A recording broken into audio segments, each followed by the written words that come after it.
हिंदी माध्यम की पाठशाला में आप सभी का स्वागत है। दोस्तों, इस वीडियो में हम एनसीईआरटी के कक्षा 10वीं के गणित के अध्याय 11 रचनाएं की सभी रचनाओं को करेंगे। रचना 11.1।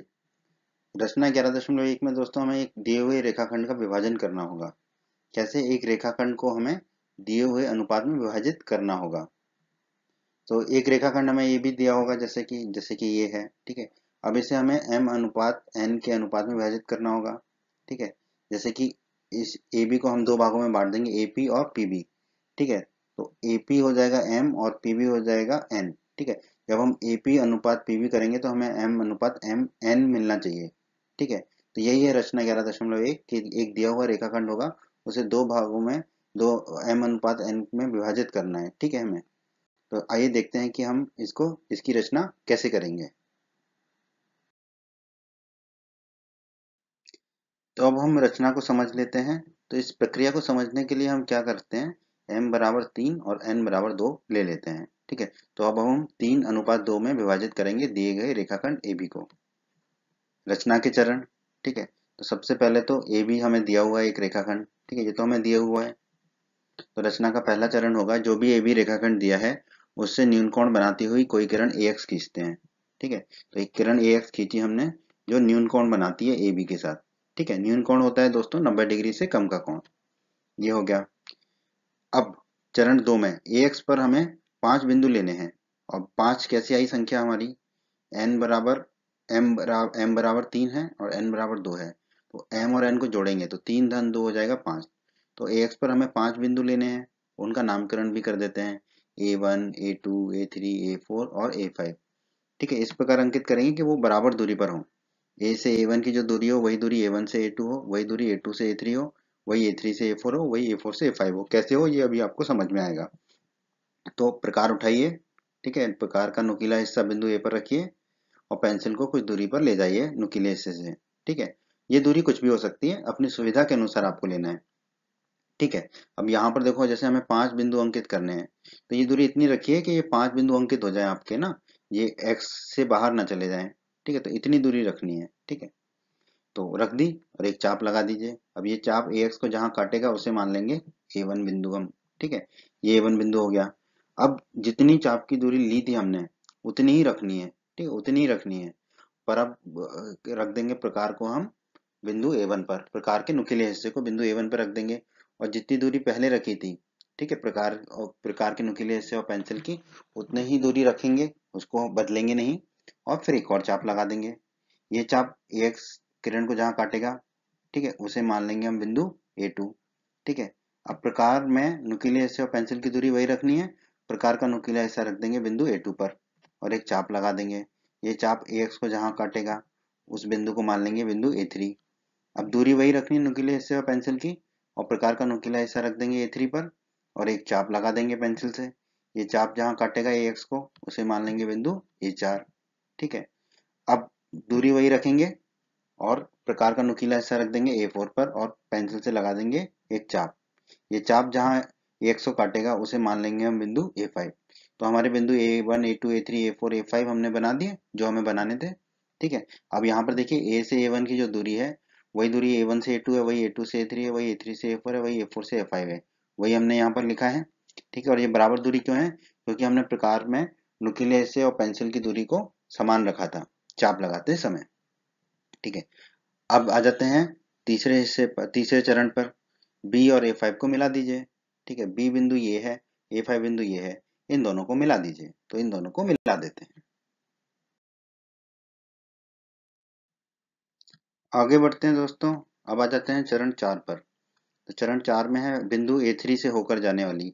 अब A3 को ही क्यों पकड़ा? क्योंकि m बराबर यहाँ पर 3 है, ठीक है, इसलिए A3 से होकर जाने वाली और A5B के समांतर एक रेखा खींचिए जो AB को बिंदु C पर प्रतिच्छेद करती हो। तो A5B के समांतर एक रेखा खींचनी है जो A3 से जाती हो, ठीक है, और AB को जहां प्रतिच्छेद करेगी उसे मानेंगे हम बिंदु C। तो दोस्तों समांतर रेखा खींचने की प्रक्रिया आप समझ लीजिए, बहुत ही आसान है। A5B के समांतर हमें खींचना है, ठीक है। तो प्रकार ली, उठाई हमने प्रकार, नुकीला हिस्सा रख दिया A5 पर, ठीक है। और थोड़ी सी दूरी लेके अपने हिसाब से सुविधा के अनुसार, ठीक है, पेंसिल से एक लगा दिया चाप, थोड़ा बड़ा चाप लगाया ताकि ये चाप जो है ए एक्स को भी काटे और ए फाइव बी को भी काटे। ठीक है, और फिर यहाँ पे हमने बिंदु दर्शा दिए। ठीक है, ये दोनों बिंदु, एक जो ए एक्स को काट रहा है चाप और दूसरा जो ए पाँच बी को काट रहा है। ठीक है, अब ये दूरी को इतना ही रखेंगे। ठीक है, और जो है प्रकार को ले जाएंगे हम ए थ्री पर, क्योंकि ए थ्री से समांतर रेखा खींचनी है। ठीक है, और लगा देंगे चाप। चाप लगा दीजिए। ठीक है, चाप लगा देंगे। अब ये जो चाप है ये ए एक्स को जहाँ काटेगा वहां पर बिंदु से दर्शा देंगे। ठीक है, एक तो ये हो गया। अब क्या करना है हमको, फिर से प्रकार ली। अब इन दोनों बिंदुओं के बीच की दूरी नापेंगे जो हमने पहला चाप लगाया था ए पाँच से। ठीक है, तो वो दो बिंदु मिले थे, एक ए एक्स पर और एक ए पाँच बी पर। ठीक है, ये दोनों बिंदुओं के बीच की दूरी प्रकार से नापेंगे। ठीक है, आप कहोगे कि स्केल से भी नाप सकते हैं, लेकिन यहाँ पर प्रकार से नापना है। क्यों, आपको अब समझ में आएगा। ठीक है, फिर उतने ही प्रकार का में पेंसिल और नोक की दूरी उतनी ही रखेंगे। अब प्रकार का नुकीला हिस्सा रख देंगे जब हमने ए थ्री से जो चाप लगाया था, और जो वो चाप ए एक्स को जहाँ काटा था जिस बिंदु पर, वहां पर रख देंगे प्रकार के नुकीले हिस्से को और एक चाप काट देंगे। ठीक है, अब ये दोनों चाप, ये लाल वाला और जो अभी वाला चाप है, जहाँ मिलेंगे वहां एक बिंदु रख देंगे। ठीक है, एक बिंदु मिल गया हमको दोनों चाप को काटता हुआ। अब ए थ्री से और ये जो दोनों चाप काट रहे थे एक दूसरे को, वहां से जाते हुए एक रेखा खींच देंगे, और वो रेखा जहां पर भी ए बी को प्रतिच्छेद करेगी वो होगा हमारा बिंदु सी। ठीक है, ये होगा हमारा बिंदु सी।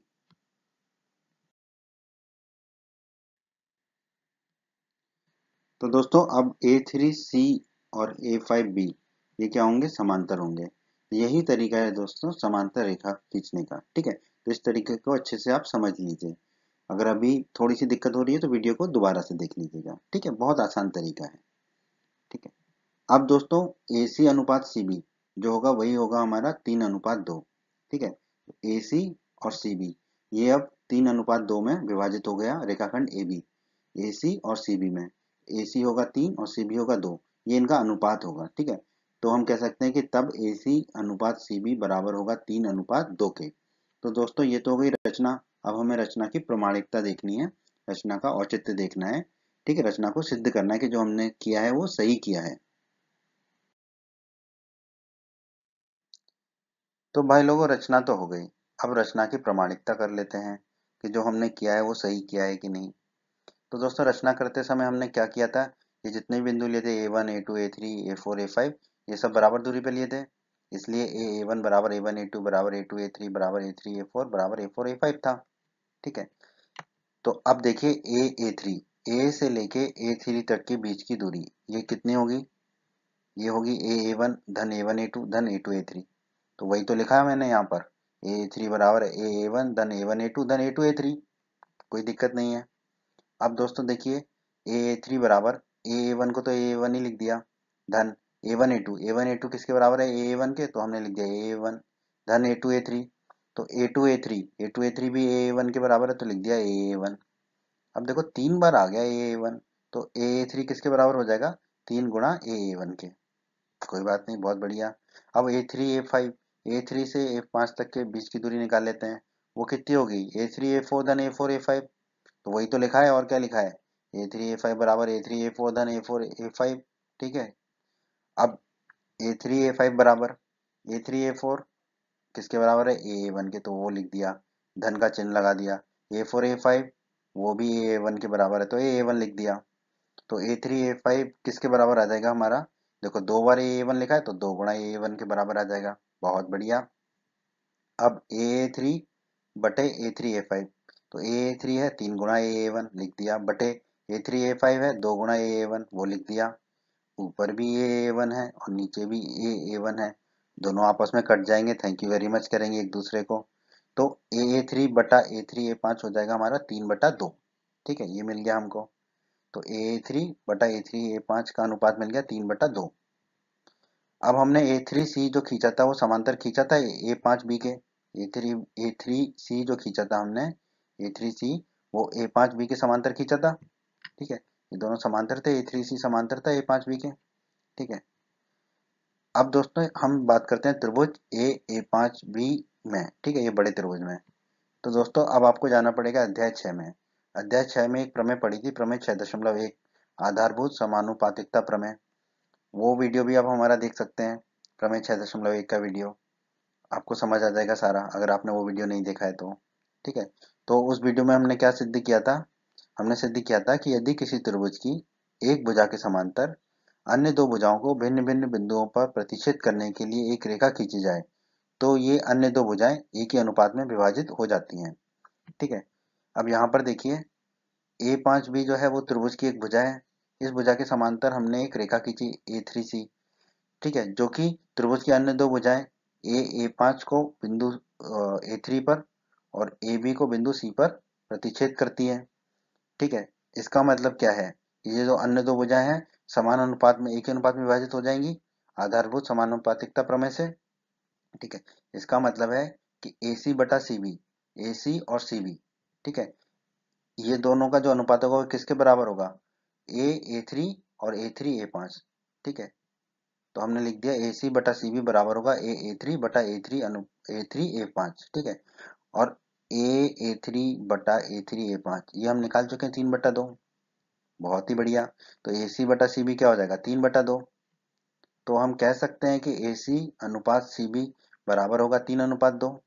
ठीक है, और यही हमारी रचना थी कि AC अनुपात CB 3/2 है। तो हमने अपनी रचना की प्रमाणिकता कर दी, रचना की जो है हमने औचित्य दे दिया। तो ये हो गई आपकी रचना का प्रमाणिकता। अब दोस्तों इसकी एक और विधि है, उसको भी आप ध्यान से देखिए, तो फिर आपको जो विधि अच्छी लगे आप उस विधि से अपने एग्जाम में, पेपर में, परीक्षा में करके आ सकते हैं। तो एक और विधि है, वो भी बहुत आसान विधि है और उसकी भी प्रमाणिकता है। तो आप दोनों विधियों को देख लीजिए, दोनों को समझ लीजिए। ठीक है, फिर आप किसी भी विधि का प्रयोग कर सकते हैं अपनी परीक्षा में। तो अब हम चलते हैं दूसरी विधि पर। तो आइए दोस्तों, स्वागत है आपका। दूसरी विधि समझ लेते हैं इस प्रमेय की। तो उसकी रचना के चरण, तो पहले तो दिया हुआ रेखाखंड AB बना लेंगे। ठीक है, फिर AB से न्यूनकोण बनाती हुई कोई किरण AX खींचेंगे, जो पहले भी खींची थी हमने। ठीक है, यहाँ तक तो सेम है। ठीक है, न्यूनकोण मतलब 90 डिग्री से कम का कोण। अब दूसरे चरण में क्या है? कोण BAX। ठीक है, BAX जो कोण है उसके बराबर एक कोण बनाएंगे, कोण ABY। ठीक है, और AX के समांतर एक किरण खींचेंगे BY। ठीक है, तो उसकी विधि को समझ लेते हैं। ठीक है, तो AX के समांतर हमें BY खींचना है, इसकी विधि समझ लेते हैं हम। पहले तो हम एक प्रकार लेंगे, प्रकार का नुकीला हिस्सा रखेंगे बिंदु A पर और एक चाप लगा देंगे। ये चाप जो है, ये चाप जो है हमारा AB को भी काटेगा और AX को भी काटेगा। ठीक है, ये चाप लगा दिया। अब जहां पर ये AB को काट रहा है वो दूरी हमने उतनी ही रखी। ठीक है, और प्रकार को ले गए हम। ठीक है, ये इसी प्रकार को इतनी ही दूरी पर रख कर ले गए बिंदु B पर नुकीले हिस्से को। ठीक है, और एक चाप लगा दिया। ठीक है, ये चाप AB को काटेगा। ठीक है,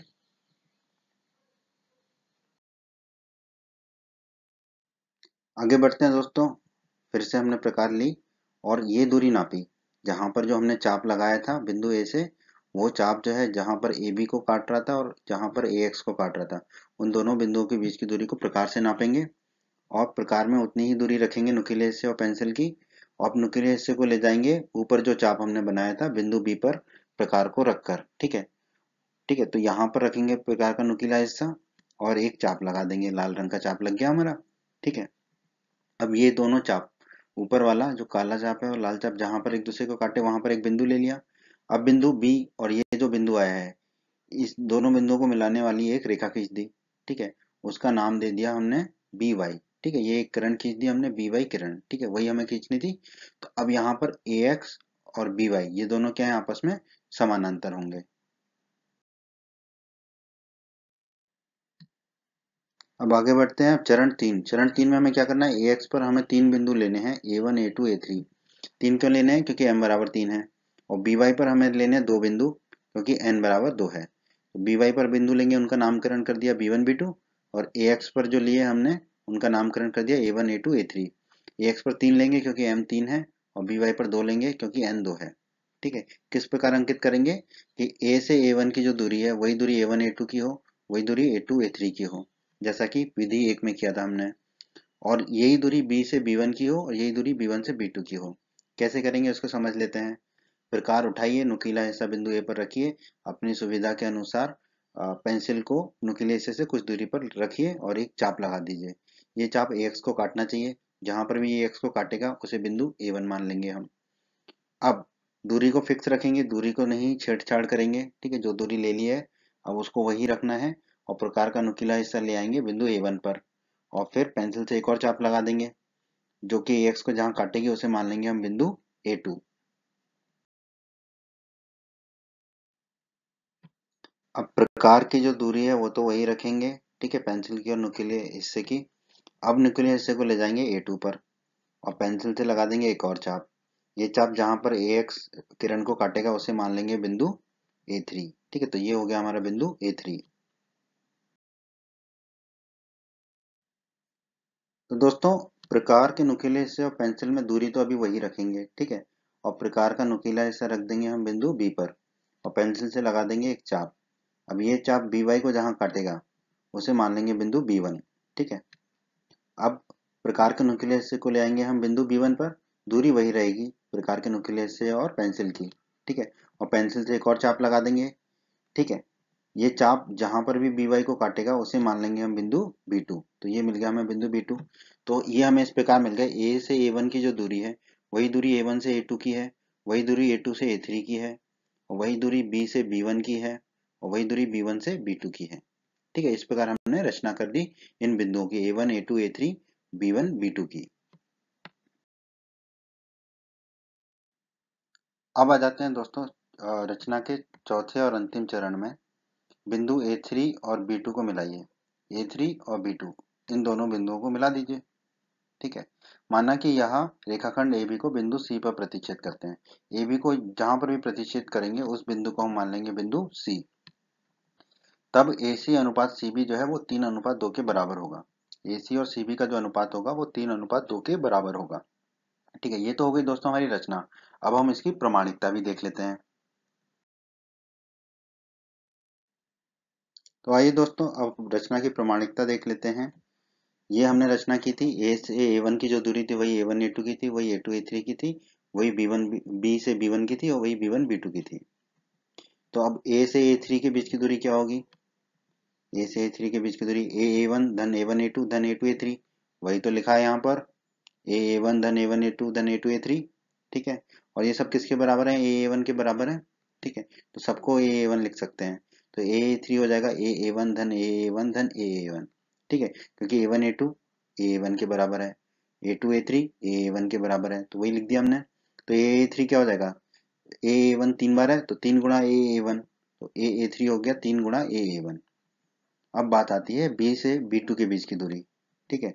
ये क्या होगी? B B1 धन B1 B2, वही लिख दिया हमने B B1 धन B1 B2, ठीक है। B B1 और B1 B2 ये भी A1 के बराबर है। तो B B2 कितना हो जाएगा दोस्तों? B B1 की जगह लिख देंगे A1, धन का चिन्ह लगा देंगे और B1 B2 की जगह लिख देंगे A1। तो A1 दो बार लिखा है तो B B2 हो जाएगा दोस्तों 2 गुणा A1, ये हो गया। अब अगर हम अनुपात निकाल लें A3 बटा B B2, A3 है 3 गुणा A1 वो लिख दिया, बटे में B B2 है 2 गुणा A1 वो लिख दिया, ऊपर A1 है नीचे A1 है, आपस में ये दोनों एक दूसरे को थैंक यू वेरी मच करेंगे और काट देंगे। तो क्या बचेगा हमारा 3/2। तो A3 बटा B B2 आ गया हमारा 3/2, ठीक है। तो A3 बटा B1 बटा B B2 आ गया हमारा 3/2, ठीक है। अब त्रिभुज AC A3, ठीक है, ये त्रिभुज AC A3, ठीक है, नीचे वाला त्रिभुज पीले रंग से दिखाया, और त्रिभुज BC B2 में ऊपर वाला ये त्रिभुज BC B2, ठीक है, लाल रंग से दिखाया हमने। इन दोनों त्रिभुजों में देख लेते हैं हम कोण A बराबर कोण B। ये जो कोण A है ये कोण B के बराबर है, ठीक है, क्योंकि यही हमने रचना की थी, ठीक है, रचना से हमारा आया था ये। तो कोण A बराबर कोण B रचना से, ठीक है। कोण है तो एंगल के लिए A लिख दिया। कोण C बराबर कोण C, ठीक है। ये देखिए त्रिभुज AC A3 में ये पीले वाले त्रिभुज में ये कोण C ये है, और त्रिभुज BC B2 में कोण C ये ऊपर वाला है। ये दोनों कोण आपस में बराबर होंगे, क्यों? क्योंकि ये क्या है? शीर्षाभिमुख कोण है। अब कोण है तो एंगल के लिए A लिख दिया हमने। अब A कसौटी से दोनों त्रिभुज हो जाएंगे समरूप, ठीक है। A कसौटी से क्रम क्या होगा? कोणों का क्रम लिख देते हैं AC, और जो अक्षर बच गया A3 वो लिख दिया। समरूप होगा त्रिभुज किसके? BC, BC लिख दिया, जो बच गया अक्षर B2 वो लिख दिया।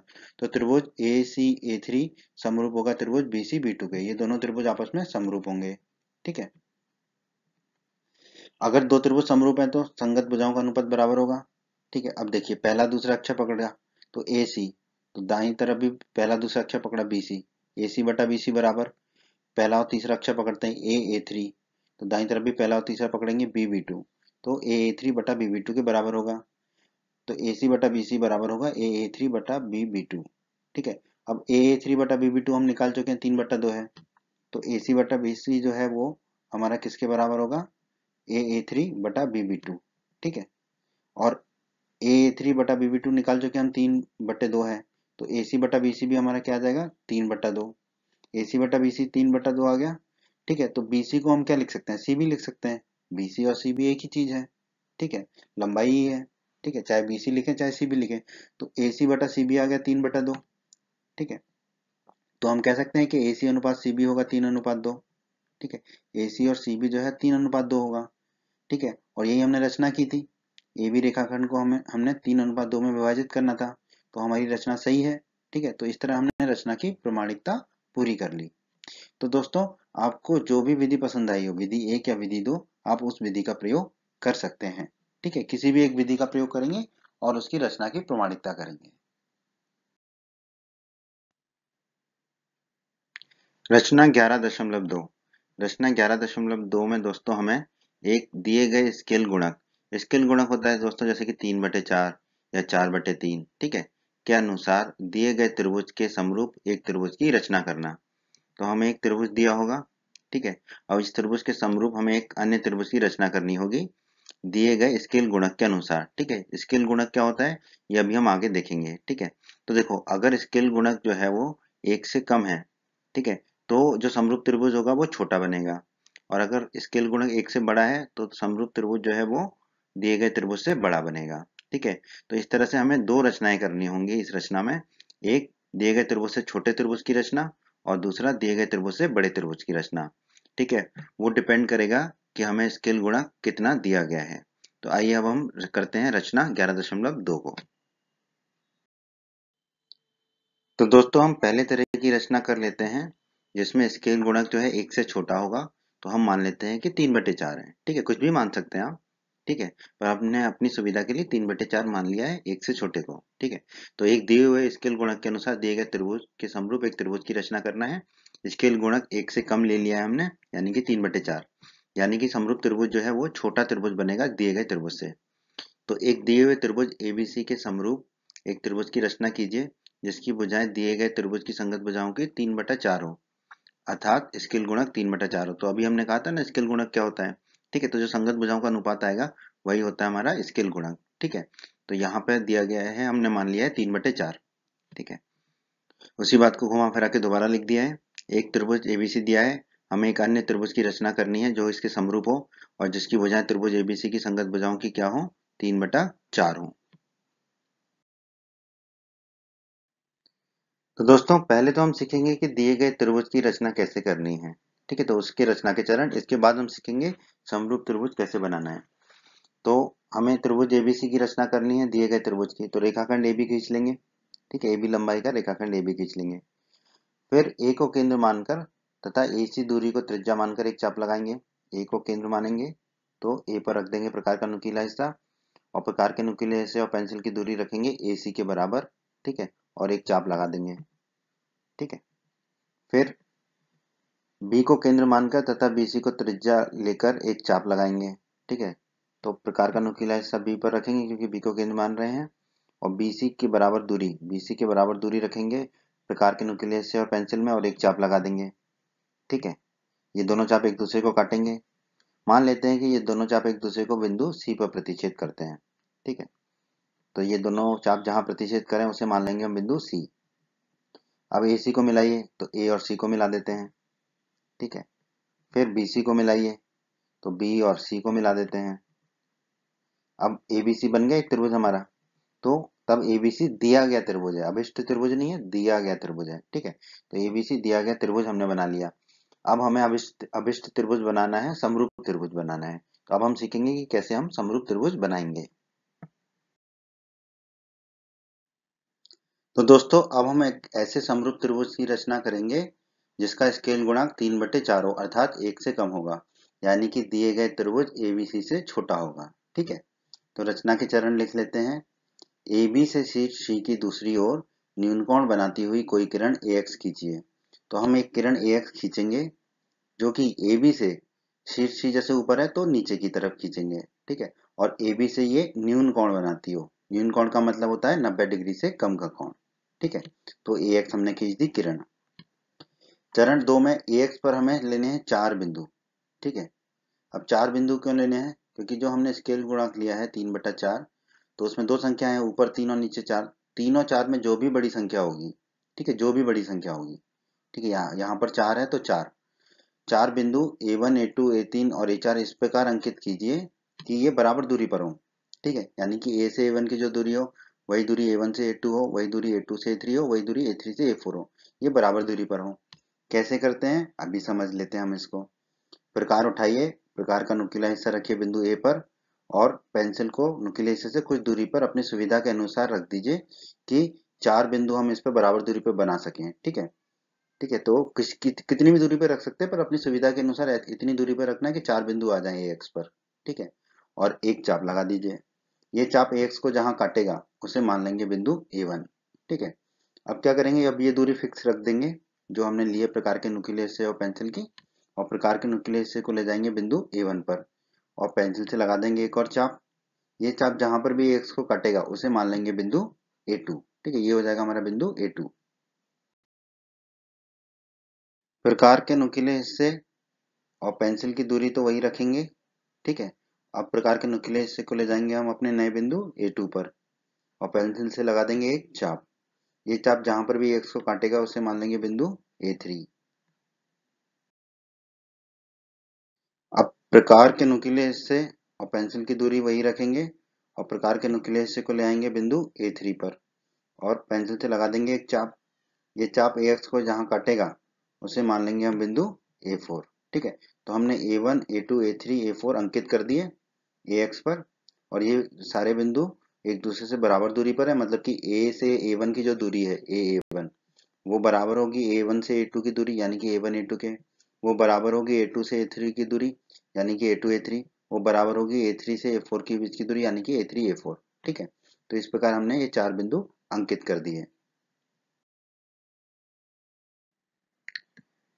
अगले चरण में B और A4 को मिला दीजिए। ये हमने 4 बिंदु खींचे थे, जो चौथा बिंदु है A4 इसको B से मिला देते हैं। ठीक है, तो मिला दिया हमने, स्केल से आप मिला देंगे। फिर क्या करना है हमें, बिंदु A3। अब बिंदु A3 का नंबर क्यों आया? क्योंकि देखो 3/4 में जो भी छोटी संख्या होगी उसको लेंगे। तो 3/4 में 3 और 4 में से छोटी संख्या है 3, तो हमने A3 को पकड़ा। तो A3 से होकर जाने वाली और BA4 के समांतर, ठीक है, BA4 ये अभी हमने खींचा, तो BA4 के समांतर हमें A3 से जाने वाली एक रेखा खींचनी है जो AB को B डैश पे प्रतिच्छेद करेगी। तो AB को जहां भी प्रतिच्छेद करेगी वो उसे मान लेंगे हम B डैश। तो हमें BA4 के समांतर एक रेखा खींचनी है जो A3 से होकर जाए और AB को जो है प्रतिच्छेद करे जिस बिंदु पर, उस बिंदु को कहेंगे हम बिंदु B डैश। तो दोस्तों अध्याय 11 के परिचय के वीडियो में हमने सीखा था कि कैसे हम समांतर रेखाएं खींचते हैं। ठीक है, उसी विधि का प्रयोग करेंगे हम यहाँ पर। हमें BA4 के समांतर खींचनी है रेखा, तो हमने A4 पर रखा प्रकार का नुकीला हिस्सा और अपनी सुविधा के अनुसार पेंसिल को थोड़ी दूरी पर ले गए और एक चाप लगा दिया। ये चाप थोड़ा सा बड़ा लगाएंगे कि AX को भी काटे और A4 B को भी काटे। ठीक है, तो जहां पर ये AX को काट रहा है वहां पर एक बिंदु को दर्शा दिया, जहां पर ये B A4 को काट रहा है वहां पर एक बिंदु को दर्शा दिया। अब ये दूरी जो है वो हमने फिक्स रखी और प्रकार के नुकीले हिस्से को ले जाएंगे A3 पर, क्योंकि यहाँ हमने A3 बिंदु की चर्चा की थी। 3/4 में 3 और 4 में से 3 छोटा था, तो A3 पर, क्योंकि हमें A3 से खींचनी है समांतर रेखा, तो A3 पर अब उतनी ही दूरी का एक चाप लगा देंगे पेंसिल से। ये चाप AX को जहां काटेगा वहां पर एक बिंदु को हम दर्शा देंगे।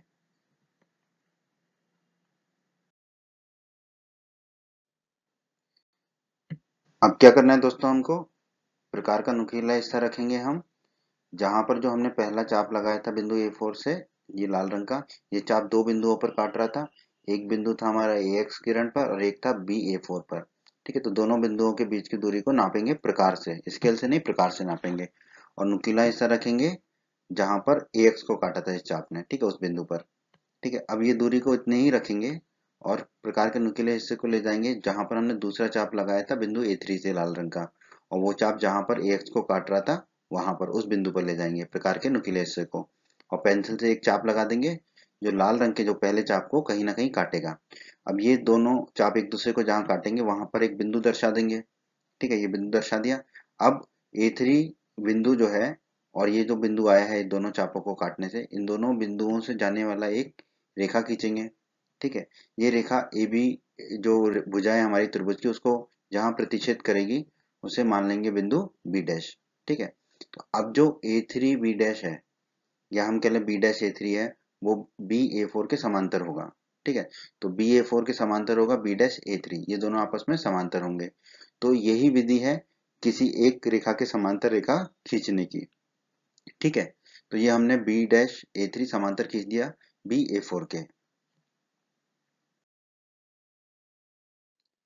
अब रचना के पांचवें और अंतिम चरण में आ जाते हैं। अब हमें क्या करना है, बिंदु बी डैश मिल गया हमको, तो बिंदु बी डैश से होकर जाने वाली BC के समांतर एक रेखा खींचनी है। ठीक है, तो बी डैश से जाने वाली और BC के समांतर एक रेखा खींचनी है जो AC को जहां प्रतिच्छेद करेगी उसे मानेंगे हम बिंदु C डैश। ठीक है, तो कैसे समांतर रेखा खींचना है वो तो हम सीख चुके हैं, तो वैसे ही खींच लेते हैं। BC के समांतर खींचना है तो प्रकार उठाई, प्रकार का नुकीला हिस्सा रखा बिंदु B पर और कुछ दूरी पर एक चाप लगा दिया। चाप थोड़ा बड़ा लगाया ताकि ये AB को भी काटे और BC को भी काटे। जहां AB को काट रहा है वहां पर बिंदु दर्शा दिया, जहां BC को काट रहा है वहां भी बिंदु दर्शा दिया। अब प्रकार के नुकीले हिस्से और पेंसिल की दूरी वही रखी। अब जहां से हमें समांतर रेखा खींचनी है बी डैश से खींचनी है, तो बी डैश पे रखा प्रकार का नुकीला हिस्सा और एक बड़ा सा चाप लगा दिया। ये चाप जहां पर भी काटेगा AB को वहां पर एक बिंदु से हमने दर्शा दिया।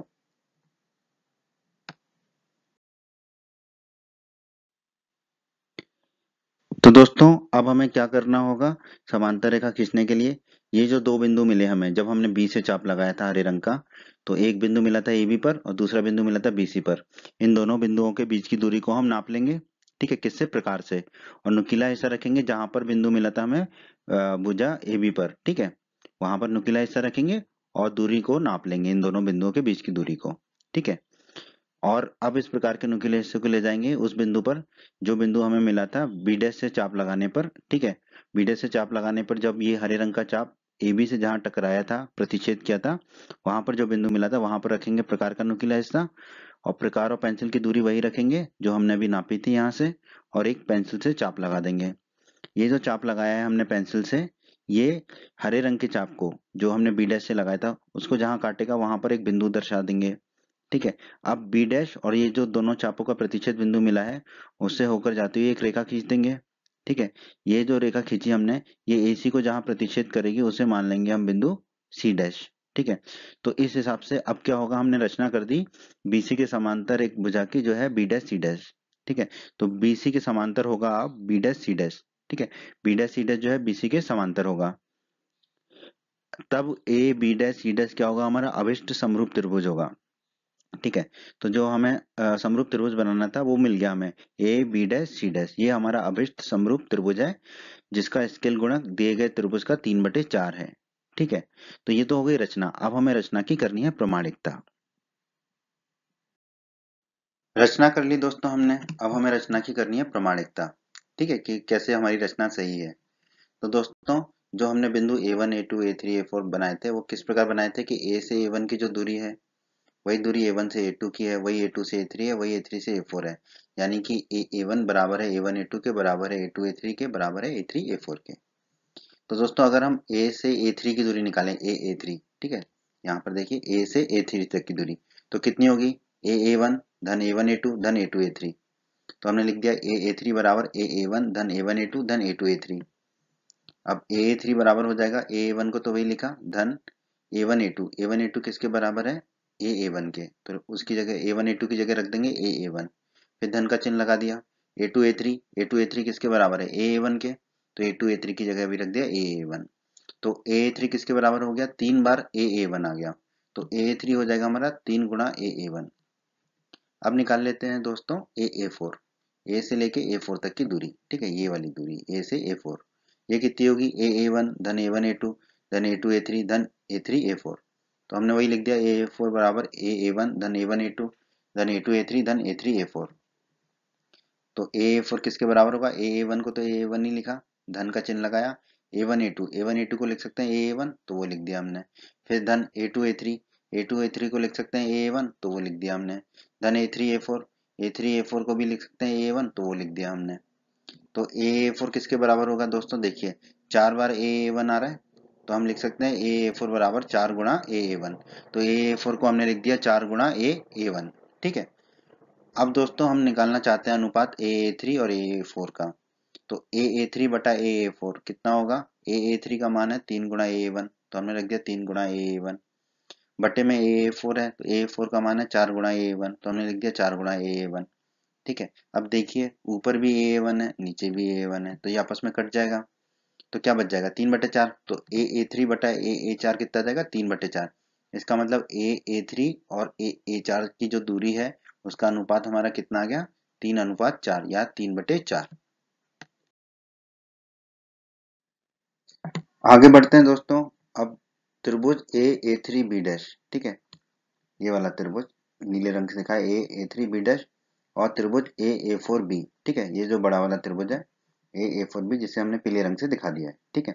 इन दोनों त्रिभुजों में ध्यान दीजिए, कोण A बराबर कोण A जो है उभयनिष्ठ कोण है, दोनों में आ रहा है। ठीक है। तो कोण A बराबर कोण A होगा, उभयनिष्ठ कोण है तो एंगल के लिए A लिख दिया हमने। फिर कोण A3 बराबर कोण A4, कोण A3 और कोण A4 ये बराबर होंगे क्योंकि ये संगत कोण है, और कोण है तो एंगल के लिए A लिख दिया। पर संगत कोण क्यों बराबर होंगे वो देख लेते हैं। ठीक है।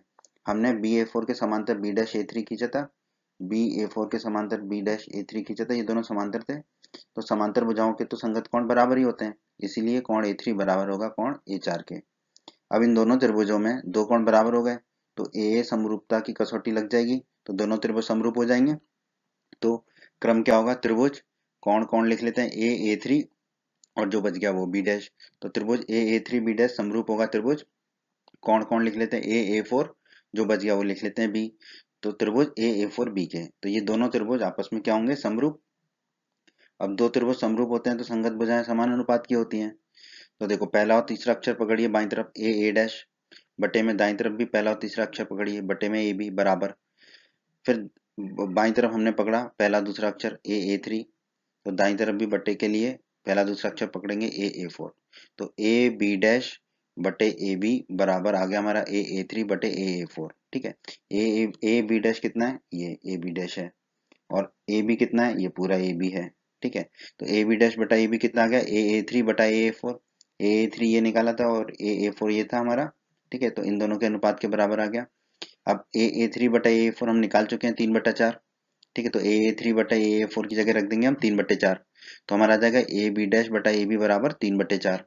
ठीक है। तो AB' और AB इन दोनों का अनुपात कितना आ गया हमारा, 3/4। हमने AB' बटा AB निकाल लिया 3/4। अब बात कर लेते हैं हम त्रिभुज AB', ठीक है, ये वाले त्रिभुज AB', और त्रिभुज ABC में, बड़ा वाला त्रिभुज ABC में। ठीक है। जो हमने जिसका हमने समरूप त्रिभुज बनाया था। ठीक है। इन दोनों त्रिभुजों में देखिए कोण A बराबर कोण A, ये ऊपर जो कोण A है ये वाला, ये दोनों में कॉमन है, उभयनिष्ठ है, तो ये बराबर ही होगा। तो कोण A बराबर कोण A लिख दिया हमने, और कोण के लिए एंगल के लिए A लिख दिया। अब देखिए कोण B' और कोण B ये बराबर है दोनों कोण। ठीक है।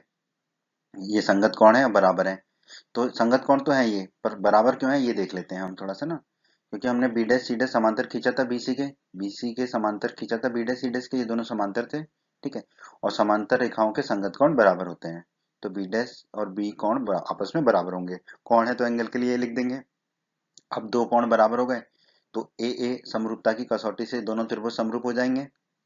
क्रम क्या होगा, कोण कोण AB' और फिर जो बच गया वो लिख दिया C'। समरूप होगा त्रिभुज किसके, AB, और जो बच गया वो लिख दिया C, तो त्रिभुज AB' C' समरूप होगा त्रिभुज ABC के। दोनों त्रिभुज आपस में समरूप होंगे, दो त्रिभुज आपस में समरूप होंगे तो उनकी संगत भुजाओं का अनुपात बराबर होगा। तो देखिए पहला दूसरा अक्षर AB', दाईं तरफ भी पहला दूसरा अक्षर AB, तो AB' बटे AB बराबर, दूसरा तीसरा अक्षर B' C', दाईं तरफ भी दूसरा तीसरा अक्षर BC, तो B' C' बटे BC बराबर, पहला तीसरा अक्षर AC' बटे में दाईं तरफ वाला भी पहला तीसरा अक्षर AC, तो बटा AC। ठीक है, बराबर होगा। अब ऊपर ध्यान दीजिए, हमने निकाला था AB' बटा ए बी बराबर 3/4 ये निकाला था हमने, ठीक है। ए बी डैश बटा ए बी बराबर 3/4 निकाला था। तो इसका मतलब ये तीनों अनुपात किसके बराबर हो जाएंगे, 3/4 के, क्योंकि ये ए बी डैश बटा ए बी के बराबर है। तो हम लिख सकते हैं ए बी डैश बटा ए बी बराबर बी डैश सी डैश बटा बी सी बराबर ए सी डैश बटा ए सी बराबर 3/4, ठीक है। अतः हम कह सकते हैं कि त्रिभुज A B dash C dash, ठीक है, जो हमने बनाया है, त्रिभुज रचना की है, वो दिए गए त्रिभुज एबीसी का समरूप है। ये तो हम ये यहाँ निकाल ही चुके थे, ठीक है। और इनकी संगत भुजाएं जो हैं उनका अनुपात क्या निकल गया था, निकाला है अभी हमने 3/4, ठीक है। तो स्केल गुणांक 3/4 है। तो दिए गए त्रिभुज एबीसी का समरूप त्रिभुज हमने बना लिया A B dash C dash, जिसकी संगत भुजाएं जो है दिए गए त्रिभुज की संगत भुजाओं की कितनी है, 3/4 गुनी है, ठीक है। तो ये हो गई हमारी रचना की प्रमाणिकता। अब आ जाते हैं दोस्तों हम अब आ जाते हैं हम दोस्तों इसके दूसरी विधि पर, जहां पर स्केल गुणांक जो होगा वो 1 से अधिक होगा, ठीक है।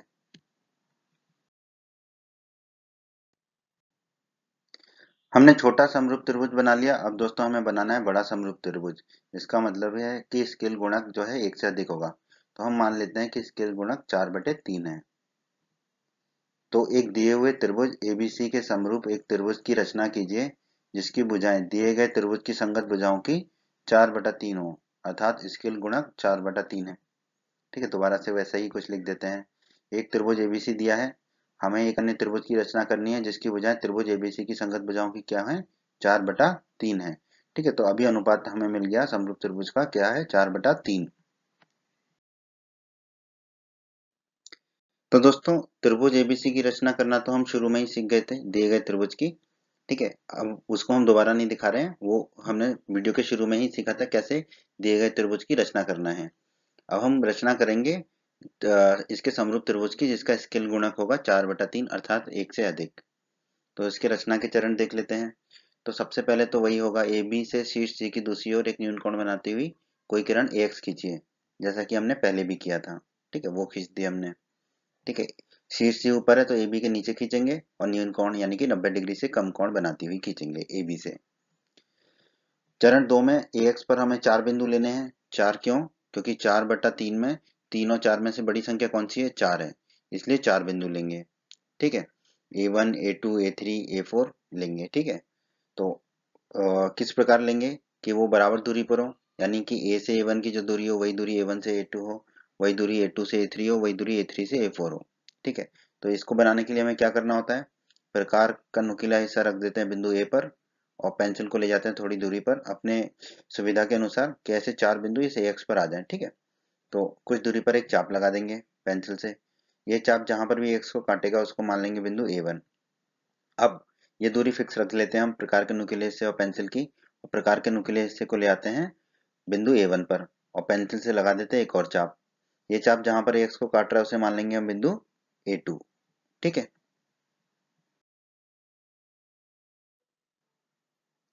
अब दोस्तों दूरी तो उतनी ही रखेंगे नुकीले हिस्से की और पेंसिल की, और प्रकार के नुकीले हिस्से को ले जाएंगे बिंदु A2 पर और पेंसिल से लगा देंगे एक चाप। ये चाप जहां पर भी एक्स को काटेगा उसे मान लेंगे बिंदु A3। अब दोस्तों हम क्या करेंगे, ये जो दूरी है ये तो वही रखेंगे प्रकार के नुकीले हिस्से और पेंसिल की। प्रकार के नुकीले हिस्से को ले जाएंगे हम बिंदु A3 पर और लगा देंगे एक चाप, ठीक है, पेंसिल से। ये चाप जहां पर भी AX को काटेगा उसे मान लेंगे हम बिंदु A4, ठीक है। तो ये मिल गया हमें बिंदु A4। तो दोस्तों यहाँ तक तो विधि समान थी जैसा कि हमने पहले किया था जब स्केल गुणांक 3/4 लिया था। अब थोड़ी परिस्थिति बदल जाती है। वहां पे हमने BA4 को मिलाया था, यहाँ पे BA3 को मिलाएंगे। अब ये कैसे पता चलेगा किसको मिलाना है, तो देखो जो बटे में होता है उसको मिला दीजिए। यहाँ पे बटे में 3 है, उसमें बटे में 4 था, तो यहाँ बटे में 3 है तो BA3, इसलिए A3 को मिल पकड़ा हमने। तो A3 और B को मिला देते हैं, मिला दिया। अब चरण 4 में हमसे कहा गया बिंदु A4। अब बिंदु A4 को क्यों लिया यहाँ पर, क्योंकि ऊपर है 4, ठीक है। 4/3 में 4 और 3 में से 4 बड़ा है, ये बात ठीक है। पर अगर हम दोनों विधियों को देखें छोटा और बड़ा त्रिभुज बनाने की, तो 4 ऊपर है तो इसलिए हमने बिंदु 4 ले लिया, ठीक है। लिखने के लिए आपको यही लिखना होगा, पर आप बिंदु A4 लेंगे क्योंकि 4 ऊपर है। से होकर जाने वाली, ठीक है, तो बिंदु A4 से होकर जाने वाली एक रेखा खींचनी है जो कि BA3 के समांतर हो, BA3 के समांतर हो, ठीक है, ऐसी खींचनी है। जो बढ़ाए गए रेखाखंड ए बी को हमें बढ़ाना होगा आगे को, जहां प्रतिच्छेद करेगी उसे हम मान लेंगे बी डैश। ठीक है, तो अभी अभी हमने सीख तो लिया है कि कैसे समांतर रेखा खींचनी है, तो उसी विधि को अपनाते हैं। बी ए थ्री के समांतर खींचना है, तो ए थ्री पर रख दिया हमने प्रकार का नुकीला हिस्सा। ठीक है, और पेंसिल को ले गए थोड़ी दूरी पर और एक बड़ा सा चाप लगा दिया। ये चाप ए एक्स को जहाँ काट रहा है वहां एक बिंदु दिखा दिया, और बी ए थ्री को जहाँ काट रहा है वहां पर एक बिंदु दिखा दिया। अब ये दूरी इतनी ही रखेंगे और इस प्रकार के नुकीले हिस्से को ले जाएंगे हम ए फोर पर, जहां से हमें समांतर रेखा खींचनी है। और ए थ्री पे पहले रखा था क्योंकि उसके समांतर खींचनी थी बी ए थ्री के। ठीक है, अब ए फोर से समांतर खींचनी है तो उतनी ही दूरी पर पेंसिल को रखेंगे, प्रकार के नुकीले हिस्से को रखेंगे ए चार पर और लगा देंगे एक बड़ा सा चाप। ये चाप ए एक्स को जहां काटेगा वहां पर एक बिंदु को हम दर्शा देंगे।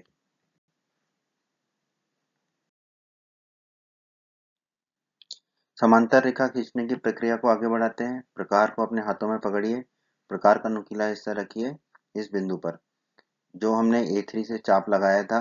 ठीक है, वो चाप जहां पर ए एक्स को काट रहा था उस बिंदु पर प्रकार का नुकीला हिस्सा रखेंगे, और वो चाप जहां पर बी ए थ्री को काट रहा था उस बिंदु पर प्रकार की पेंसिल की नोक को रखेंगे और दूरी को नाप लेंगे।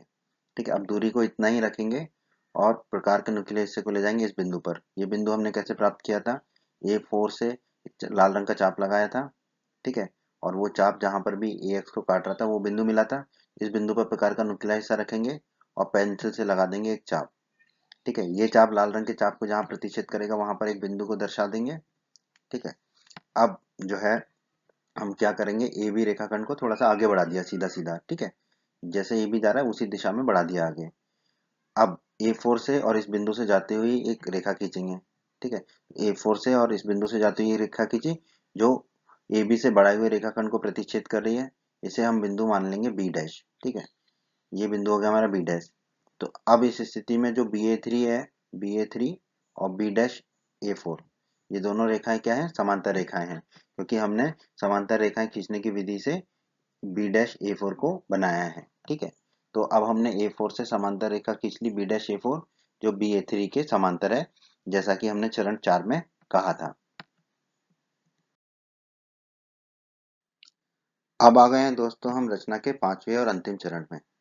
पांचवें और अंतिम चरण में हमें क्या करना है, बिंदु बी डैश, जो अभी हमने बिंदु बी डैश का आविष्कार किया, से होकर जाने वाली बीसी के समांतर। ठीक है, तो बीसी के समांतर एक रेखा खींचनी है, बी डैश से जाए जो रेखा एसी को सी डैश पर प्रतिच्छेद करे। ठीक है, तो एसी को हम बढ़ा देंगे आगे। ठीक है, तो जहां भी प्रतिच्छेद करेगी उसे हम मान लेंगे बिंदु सी डैश।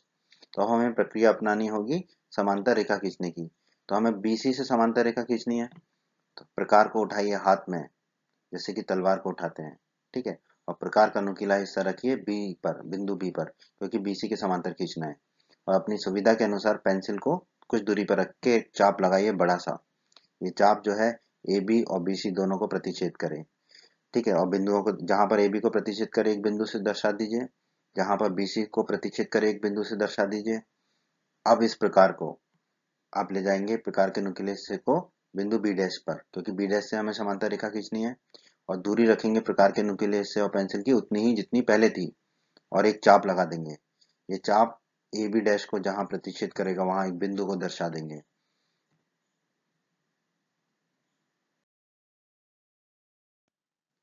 समांतर रेखा खींचने की प्रक्रिया में आगे बढ़ते हैं। अब हमें क्या करना होगा, प्रकार को अपने हाथों में पुनः लेना होगा, दोबारा लेना होगा, और इन दोनों बिंदुओं के बीच की दूरी को ज्ञात करना होगा प्रकार की सहायता से। ठीक है, तो ये दोनों बिंदुओं के बीच की दूरी निकाल लेंगे हम प्रकार की सहायता से। प्रकार का नुकीला हिस्सा रखेंगे जो बिंदु भुजा ए बी पर है। ठीक है, ये दूरी नापने के बाद प्रकार के नुकीले हिस्से को ले जाएंगे इस बिंदु पर जो हमने बी डैश से चाप खींचा था और वो बिंदु मिला था हमें, इस बिंदु पर, और प्रकार के नुकीले हिस्से से लगा देंगे एक चाप। ठीक है, अब ये दोनों चाप, हरा चाप और जो अभी चाप लगाया जहां मिलेंगे वहां एक बिंदु मिलेगा हमें। ठीक है, अब क्या करेंगे हम, ये एसी रेखाखंड को बढ़ा देंगे कि एसी भुजा को आगे बढ़ा देंगे। ठीक है, अब बी डैश से, बिंदु बी डैश से और ये जो बिंदु मिला है इससे जाते हुए एक रेखा खींच लेते हैं। ठीक है, ये जो है एसी बढ़ाई हुई एसी को जहां मिलेगा उसे बोल देंगे हम बिंदु सी डैश। तो हमें बिंदु सी डैश मिल गया। ठीक है, तो दोस्तों बी डैश सी डैश जो है वो बीसी के समांतर होगा, जो बी डैश सी डैश हमने खींचा है वो बीसी के समांतर होगा। ये दोनों आपस में समांतर होंगे क्योंकि हमने समांतर रेखा खींचने की प्रक्रिया से बी डैश सी डैश को खींचा है। तो बी डैश सी डैश समांतर होगा बीसी के।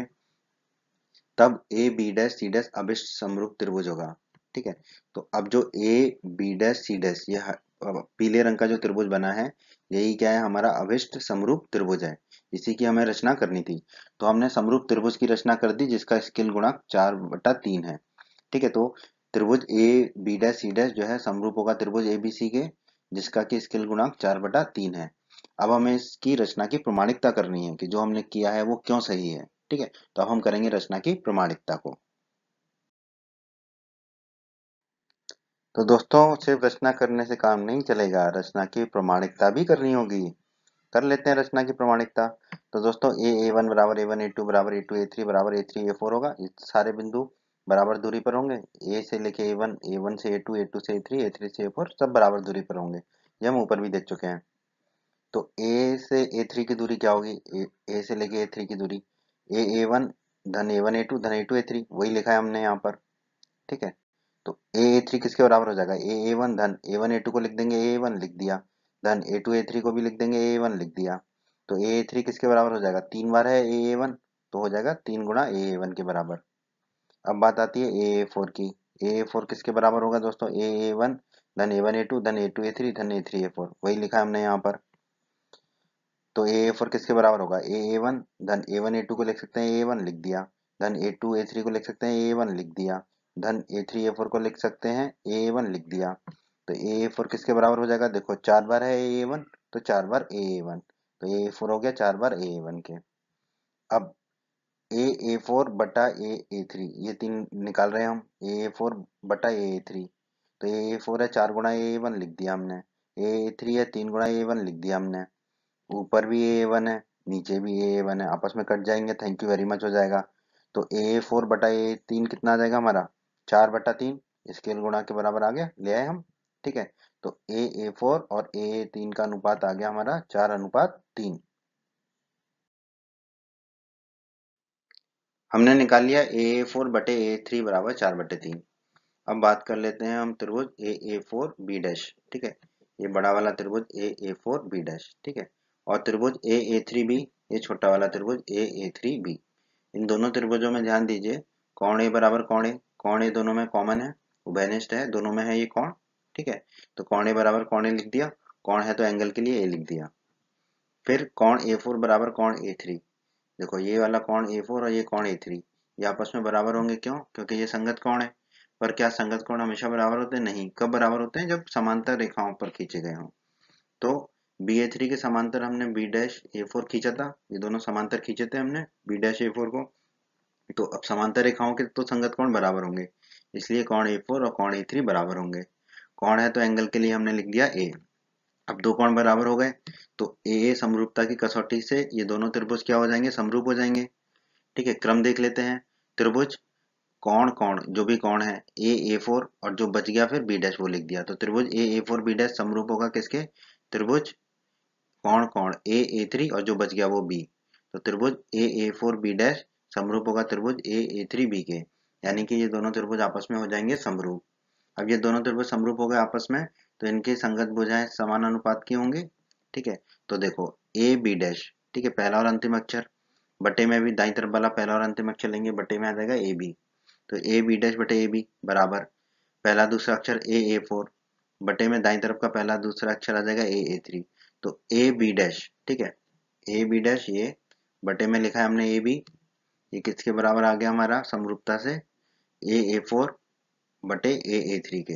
ए फोर बटा ए थ्री हम निकाल चुके हैं ऊपर, ए फोर बटा ए थ्री 4/3। ठीक है, तो ए फोर बटा ए थ्री की जगह हम क्या रख देंगे, 4/3। तो हमारा आ जाएगा ए बी डैश बटा ए बी बराबर 4/3। तो ए बी डैश बटा ए बी, इसका अनुपात आ गया हमारा 4/3। तो दोस्तों, हमने निकाल लिया ए बी डैश बटे ए बी बराबर 4/3। अब बात कर लेते हैं हम त्रिभुज A B dash C dash. ठीक है, जो हमारा समरूप त्रिभुज हमने रचना की थी A B dash C dash, और त्रिभुज एबीसी जो त्रिभुज हमें दिया गया है त्रिभुज एबीसी। इन दोनों त्रिभुजों में देखिए, कोण ए बराबर कोण ए, ये ऊपर वाला कोण, दोनों ये कोण ए जो है इन दोनों त्रिभुजों का उभयनिष्ठ कोण है, कॉमन कोण है, तो बराबर ही होगा। तो कोण ए बराबर कोण ए है, और कोण है तो एंगल के लिए ए लिख दिया हमने। फिर बात कर लेते हैं कोण बी डैश बराबर कोण बी। कोण बी डैश ये और कोण बी ये आपस में बराबर होंगे, क्यों, क्योंकि संगत कोण है। और संगत कोण तभी बराबर होते हैं जब ये समांतर रेखाओं पर हों। तो हमने जो रचना की थी बी डैश सी डैश समांतर खींचा था बीसी के, बी डैश सी डैश को समांतर खींचा था बीसी के, रचना से था ये, तो इनके संगत कोण बराबर ही होंगे। तो कोण बी डैश कोण बी के बराबर ही होगा। कोण है तो एंगल के लिए लिख दिया। अब दो कोण बराबर हो गए दो त्रिभुजों के, तो दोनों त्रिभुज समरूप हो जाएंगे ए समरूपता की कसौटी से। ठीक है, क्रम देख लेते हैं। त्रिभुज, फिर कोण कोण ए बी डैश, फिर क्या बच गया सी डैश, तो सी डैश लिख दिया। तो त्रिभुज A B dash C dash समरूप होगा त्रिभुज ए बी, कोण है दोनों तो ए बी लिख दिया, फिर सी बच गया तो सी लिख दिया। तो त्रिभुज A B dash C dash समरूप होगा त्रिभुज ए बी सी के ए कसौटी द्वारा। तो ये दोनों त्रिभुज हो जाएंगे समरूप। अब दो त्रिभुज अगर समरूप होते हैं तो उनकी संगत भुजाएं समान अनुपात की होती हैं। पहली बात तो ये दो त्रिभुज समरूप होगा, ये हमारी एक रचना की प्रमाणिकता हो गई। ठीक है, कि हमने जो त्रिभुज खींचा था A B dash C dash वो त्रिभुज दिए गए त्रिभुज एबीसी के समरूप है। ठीक है, तो ये तो रचना की प्रमाणिकता हो गई। अब बस हमें देखना है कि इनकी संगत भुजाओं का अनुपात 4:3 है या नहीं। तो अब दो त्रिभुज समरूप है तो इनकी संगत भुजाएं समान अनुपात की तो होंगी ही होंगी। ठीक है, लेकिन क्या वो अनुपात 4:3 है कि नहीं वो देख लेते हैं। तो पहला दूसरा अक्षर ए बी डैश, फिर दाईं तरफ का भी पहला दूसरा अक्षर बटे में ए बी आ गया बराबर, दूसरा तीसरा अक्षर बी डैश सी डैश, दाईं तरफ का भी दूसरा तीसरा अक्षर पकड़ेंगे बटे में बी सी आ गया बराबर, पहला तीसरा अक्षर ए सी डैश, दाईं तरफ का भी पहला तीसरा अक्षर पकड़ा बटे में ए सी, ये बराबर होंगे। और अभी हमने निकाला था ए बी डैश बटे ए बी बराबर 4/3 होता है। तो ए बी डैश बटे ए बी अगर 4/3 के बराबर है तो ये सभी अनुपात 4/3 के बराबर ही होंगे। ठीक है, तो हम कह सकते हैं ए बी डैश बटे ए बी बराबर बी डैश सी डैश बटे बी सी बराबर ए सी डैश बटे ए सी। ये किसके बराबर होगा 4/3 के, क्योंकि ए बी डैश बटे ए बी जो है वो 4/3 के बराबर है, ये अभी हमने ऊपर निकाला था। ठीक है, तो हम कह सकते हैं कि अतः जो त्रिभुज हमने रचना की है A B dash C dash दिए गए त्रिभुज एबीसी का समरूप त्रिभुज है और स्केल गुणक कितना है 4/3, मतलब कि ये जो नया त्रिभुज हमने बनाया है A B dash C dash इसकी जो भुजाएं हैं वो दिए गए त्रिभुज की भुजाओं की संगत भुजाओं की 4/3 गुनी है। ठीक है, तो ये हो गई हमारी रचना की प्रमाणिकता। रचना 11.3। रचना 11.3 में हमें क्या करना है दोस्तों, एक वृत्त के बाहर स्थित एक बिंदु से उस पर स्पर्श रेखाओं की रचना करनी है। तो एक वृत्त होगा, इस वृत्त के बाहर एक बिंदु होगा, इस बिंदु से हमें स्पर्श रेखाओं की रचना करनी है। तो दोस्तों हमने अध्याय 10 में पढ़ा था वृत्त के बाहर स्थित बिंदु से वृत्त पर दो स्पर्श रेखाएं खींची जा सकती हैं, तो हमें दोनों स्पर्श रेखाएं खींचनी होंगी। ठीक है, तो यही रचना करनी है हमें। एक वृत्त होगा, वृत्त के बाहर एक बिंदु होगा, ठीक है, उस बिंदु से वृत्त पर दो स्पर्श रेखाएं हमें खींचनी है और फिर रचना की प्रमाणिकता करनी है, रचना का औचित्य देना है। तो 11.3 की रचना कर लेते हैं दोस्तों। तो हमें एक वृत्त जिसका केंद्र O है तथा इसके बाहर एक बिंदु P दिए हुए हैं, हमें P से वृत्त पर दोनों स्पर्श रेखाएं खींचनी है। तो एक हमने वृत्त बना लिया जिसका कि केंद्र O है जो हमें पता है दिया गया है, और एक इस वृत्त के बाहर एक बिंदु P दिया गया है हमें। ठीक है, तो अब रचना के चरण रचना कर लेते हैं। तो रचना का पहला चरण है P और O को मिलाइए, मतलब वृत्त के बाहर जो बिंदु P है और वृत्त का केंद्र O उन दोनों को मिला दीजिए। ये मिला दिया दोस्तों। फिर पीओ को समद्विभाजित करिए। ठीक है, तो पीओ जो रेखाखंड खींचा है उसको समद्विभाजित करना है हमें। ठीक है, कैसे समद्विभाजित करना है दोस्तों, ये हमने अध्याय 11 के परिचय के वीडियो में देखा था। फिर से आप समझ लीजिए कि कैसे किसी भी रेखाखंड को समद्विभाजित करते हैं हम। ठीक है, समद्विभाजित या लंब समद्विभाजित एक ही चीज है, कैसे करते हैं विधि को समझ लीजिए। ठीक है, यहाँ हमें पीओ को समद्विभाजित करना है, तो हम क्या करेंगे, पी और ओ को केंद्र मानकर तथा 1/2 पीओ मतलब पीओ से आधा आधा से अधिक 1/2 पीओ से अधिक त्रिज्या लेकर एक रेखाखंड पीओ के दोनों ओर चाप लगाएंगे एक दूसरे को प्रतिच्छेद करते हुए। ठीक है, तो कैसे समझ लीजिए। ठीक है, एक प्रकार लेंगे। ठीक है, अब प्रकार में नुकीले हिस्से और पेंसिल की जो दूरी होगी वो दूरी पीओ की दूरी की आधी से ज्यादा होगी, 1/2 पीओ से अधिक। ठीक है, तो 1/2 पीओ से अधिक दूरी लेंगे। ठीक है, मतलब आधे से अधिक लेंगे। ठीक है, आधी से अधिक दूरी लेंगे और प्रकार का नुकीला हिस्सा बिंदु पी पर रखिए और 1/2 पीओ से ज्यादा दूरी रखेंगे पेंसिल और प्रकार के नुकीले हिस्से में और एक चाप ऊपर लगाएंगे। फिर प्रकार का नुकीला हिस्सा पी पर ही रहेगा और एक चाप लगा देंगे नीचे। ठीक है, और दूरी वही रहेगी जो हमने अभी ली थी, मतलब 1/2 पीओ से ज्यादा कुछ भी। ठीक है, अब प्रकार को हम रखेंगे हम नुकीले हिस्से को केंद्र ओ पर। ठीक है, और एक चाप लगा देंगे ऊपर। ठीक है, दूरी वही रहेगी नुकीले हिस्से और पेंसिल की, और एक चाप लगा देंगे हम नीचे केंद्र ओ पर नुकीले हिस्से को रखकर। ठीक है, ये हो गया। अब मान लेते हैं ये चाप एक दूसरे को ए और बी बिंदु पर प्रतिच्छेद करते हैं। ठीक है, तो मान लेते हैं कि ऊपर वाला बिंदु ए है और नीचे वाला बिंदु बी है, जहां पर ये दोनों चाप एक दूसरे को प्रतिच्छेद कर रहे हैं। ए और बी को मिलाइए, ए और बी को मिला देते हैं। ठीक है, तो ये हमने समद्विभाजित कर दिया पीओ को। अब मान लेते हैं कि ए बी और पीओ को बिंदु एम पर प्रतिच्छेद करते हैं। ठीक है, अब मान लेते हैं कि जो ए बी और पीओ रेखाखंड है, ठीक है, रेखा है, वो जहां प्रतिच्छेद करते हैं वो बिंदु क्या है, बिंदु एम है। ठीक है, तो ये विधि होती है दोस्तों किसी भी रेखाखंड को समद्विभाजित करने की। तो पीओ को समद्विभाजित हमने कर दिया, तो ये विधि आपको सिर्फ समझाने के लिए थी, आपको लिखनी नहीं है। ठीक है, आपको सिर्फ ये लिखना है पीओ को समद्विभाजित करिए और इस विधि से आप समद्विभाजित कर देंगे। ठीक है, तो हमने पीओ का समद्विभाजक खींच दिया। ठीक है, पीओ को समद्विभाजित कर दिया हमने। ठीक है, तो हमें बिंदु एम मिला जो पीओ को समद्विभाजित कर रहा है। इसका मतलब क्या है दोस्तों कि पीओ का मध्य बिंदु एम है। ठीक है, इसका मतलब एम की दूरी पी से और ओ से बराबर है। ठीक है, तो अब हम क्या करेंगे, एम को केंद्र मानकर तथा एमओ को त्रिज्या लेकर एक वृत्त खींचेंगे। एमओ को त्रिज्या कह दें या पीएम को त्रिज्या कह दें, एक ही बात है क्योंकि ये दूरी बराबर है। ठीक है, तो एम को केंद्र मानकर, ठीक है, यानी कि प्रकार का नुकीला हिस्सा एम पर रखेंगे और एमओ को त्रिज्या मानकर, ठीक है, यानी कि पेंसिल की नोक को रखेंगे ऊपर और एक वृत्त को हम खींच देंगे। ठीक है, तो एक वृत्त खींच दिया हमने। ठीक है, ये हो गया हमारा चरण 3। अब मान लेते हैं कि ये दिए गए वृत्त को Q और R पर प्रतिच्छेद करता है। ठीक है, ये जो नया वृत्त बना है, ये दिए गए वृत्त, जो पीले रंग का वृत्त था, जो दिया गया वृत्त था, उसको दो बिंदुओं पर प्रतिच्छेद कर रहा है। तो मान लेते हैं वो बिंदु है बिंदु Q और बिंदु R। ठीक है, अब चौथे चरण में हमें क्या करना है, P को Q तथा R से मिलाइए। P को Q से मिला दीजिए और P को R से मिला दीजिए। ठीक है, अब जो है PQ और PR, यही हमारी अभिष्ट दो स्पर्श रेखाएं हैं। जो PQ है और PR है, ये दोनों ही क्या है, हमारी स्पर्श रेखाएं हैं। तो ये हो गई रचना दोस्तों, रचना 11.3 की। अब हम रचना की प्रमाणिकता देख लेते हैं। तो रचना हो गई हमारी, अब रचना की प्रमाणिकता देख लेते हैं दोस्तों। तो इसके लिए हमें क्या करना होगा, OQ और OR को मिलाइए। O और Q को मिला देते हैं, O और R को मिला देते हैं। ठीक है, ये हमने कर लिया। PO जो है वृत्त का व्यास है, PO जो है वृत्त का व्यास है। ठीक है, ये हरा वाला वृत्त जो खींचा था हमने उसका व्यास है, जिसकी रचना की थी, खींचा था रचना के समय। ठीक है, दिया गया वृत्त का व्यास नहीं है, जो हमने वृत्त खींचा था उसका व्यास है पीओ। तो पीओ जो है अर्धवृत्त होगा, मतलब वृत्त को दो भागों में बांटेगा, अर्धवृत्त कहलाएगा। ठीक है, पीओ। अब दोस्तों हमने कक्षा 9 में पढ़ा था अर्धवृत्त का कोण समकोण होता है, यानी कि अर्धवृत्त से अगर कोई कोण बनाए हम, ठीक है, ऊपर या नीचे कहीं पर भी, तो वो समकोण होता है। इसका मतलब क्या है कि कोण क्यू जो है वो समकोण होगा, तो कोण क्यू बराबर 90 डिग्री होगा। और कोण आर भी जो है वो 90 डिग्री होगा, तो कोण आर हमने 90 डिग्री का बता दिया। अगर कोण क्यू 90 डिग्री है, ठीक है, इसका मतलब पी क्यू और ओ क्यू एक दूसरे पर लंब होंगे, पी क्यू लंब होगा ओ क्यू पर। ठीक है, क्योंकि कोण क्यू 90 डिग्री है। उसी प्रकार कोण आर अगर 90 डिग्री है, तो पी आर और ओ आर एक दूसरे पर लंब होंगे, पी आर लंब होगा ओ आर पर। ठीक है, एक दूसरे पर लंब होंगे ये। ठीक है दोस्तों, ओ क्यू और ओ आर दिए हुए वृत्त की त्रिज्याएं हैं।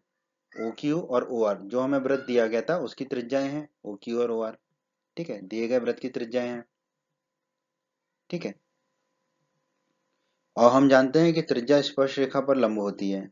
तो ओ क्यू जो है लंब है पी आर पर, तो ओ क्यू पी क्यू पर, और ओ आर लंब है पी आर पर।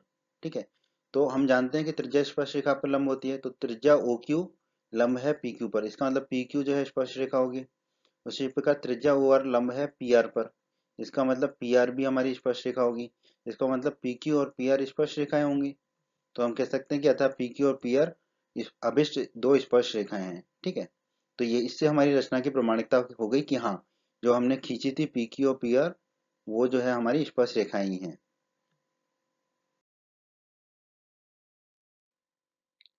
दोस्तों ये रचना तो आपकी खत्म हो गई है। ठीक है, यहाँ पर बस एक टिप्पणी का जिक्र कर लेते हैं हम, कि यदि ये कुछ प्रश्नों में ना जैसे वृत्त का केंद्र नहीं दिया गया होगा, तो हमें क्या करना होगा, केंद्र ज्ञात करने के लिए हम कोई भी दो असमांतर जीवाएं लेंगे। ठीक है, और उनके लंब समद्विभाजकों का जो प्रतिच्छेद बिंदु होगा वही हमारा केंद्र होगा। और केंद्र ज्ञात करने के बाद जैसा कि हमने ऊपर किया है वैसे ही हम रचना कर देंगे।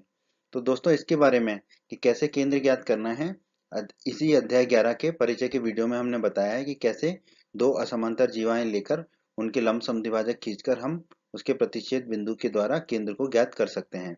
तो आप हमारे अध्याय 11 के परिचय के वीडियो को अवश्य देखिए, उससे आपको इस तरह के प्रश्नों को हल करने में आवश्यकता होगी जिसमें वृत्त का केंद्र नहीं दिया गया हो। रचना 11.3 में तो आपको ऐसे ही करना है जैसे ऊपर आपको समझाया है। रचना 11.3 का इस टिप्पणी से कोई लेना देना नहीं है, ठीक है, वो आपकी प्रामाणिकता के साथ खत्म हो गया था। बस ये आपको प्रश्नों को हल करने के लिए बताया गया है। उम्मीद करता हूँ दोस्तों आपको हमारा ये वीडियो पसंद आया होगा। आप हमारे YouTube चैनल को सब्सक्राइब करें, इस वीडियो को लाइक करें, इस वीडियो को शेयर करें और अपने सभी हिंदी माध्यम के दोस्तों को हमारे चैनल के बारे में और हमारे वीडियो के बारे में बताएं, ताकि हिंदी माध्यम के अधिक से अधिक छात्र हमारे चैनल और वीडियोस का अधिक से अधिक लाभ ले सकें। धन्यवाद दोस्तों।